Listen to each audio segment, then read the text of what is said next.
ತುಂಬ ಮತ್ತೆ ಹಯಗ್ರೀವ ವಿಶೇಷತೆ ಹೆಸರಿಂದ. ಮಗಳ ಹೆಸರು ರುದ್ರಾಕ್ಷಿ ಡಿ ಸರ್ಜಾ ಅಂತ, ಮಗನ ಹೆಸರು ಹಯಗ್ರೀವ ಡಿ ಸರ್ಜಾ ಅಂತ. ರುದ್ರಾಕ್ಷಿ ಅಂತ ನಾವು ಹೆಸರನ್ನ ನಾನು ನನ್ನ ಹೆಂಡತಿ ತುಂಬ ಪರ್ಟಿಕ್ಯುಲರ್ ಆಗಿದ್ವಿ. ಒತ್ತಕ್ಷರ ಇರಬೇಕು, ತುಂಬ ಪವರ್ಫುಲ್ ಆಗಿರಬೇಕು ಹೆಸರು ಅಂತ ಹುಡುಕ್ತಾ ಇದ್ವಿ. ಮತ್ತು ಅವರ ಸ್ಟಾರ್ಟಿಂಗ್ ವರ್ಡ್ ಅನ್ನೋದು ಇರುತ್ತಲ್ಲ, ಸೊ ಅದಕ್ಕೆ ಹುಡುಕಿದಾಗ ನಮಗೆ ತುಂಬ ಶಾರ್ಟ್ ಲಿಸ್ಟ್ ಮಾಡಿಕೊಂಡು ಫೈನಲಾಗಿ ನಾವು ಚೂಸ್ ಮಾಡಿದ್ದು ರುದ್ರಾಕ್ಷಿ ಅಂತ.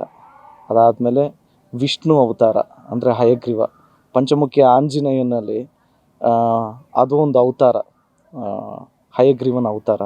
ಸೊ ನಾವು ಮುಂಚೆನೇ ಫಿಕ್ಸ್ ಆಗೋಗಿದ್ವಿ. ಈ ಹೆಸರು ಎರಡು ಫಿಕ್ಸ್ ಆದಮೇಲೆ ನಾವು ತುಂಬ ಹೆಸರುಗಳ್ನ ಹುಡುಕಿದ್ವಿ.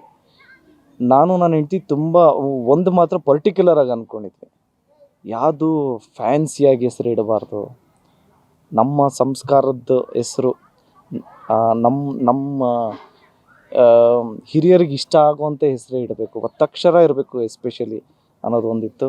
ಸೊ ಫೈನಲಿ ಇವತ್ತು ಮಕ್ಕಳು ನಾಮಕರಣ ಆಯಿತು. ಆಗಲೇ ಹೇಳ್ದಂಗೆ ಮಗಳ ಹೆಸರು ರುದ್ರಾಕ್ಷಿ ಡಿ ಸರ್ಜಾ, ಮಗನ ಹೆಸರು ಹಯಗ್ರೀವ. ನೀವೇ ಒಪ್ಪಿ ಹೇಳಿದ್ದ ಹೆಸರುಗಳನ್ನ ಅಥವಾ ಮೇಡಮ್ ಹೇಳಿದ್ದ ಅಂತ ಸಜೆಸ್ಟ್ ಮಾಡಿದ್ದ ಈ ಎರಡು? ನಾ ಇಬ್ಬರು ಮ್ಯೂಚುವಲ್ ಆಗೇ ಮಾಡಿದ್ದಿದ್ದು.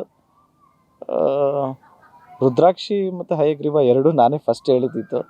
ಅದಾದಮೇಲೆ ಇನ್ನೂ ಶಾರ್ಟ್ ಲಿಸ್ಟ್ ತುಂಬ ಮಾಡ್ಕೊಂಡಿದ್ವಿ.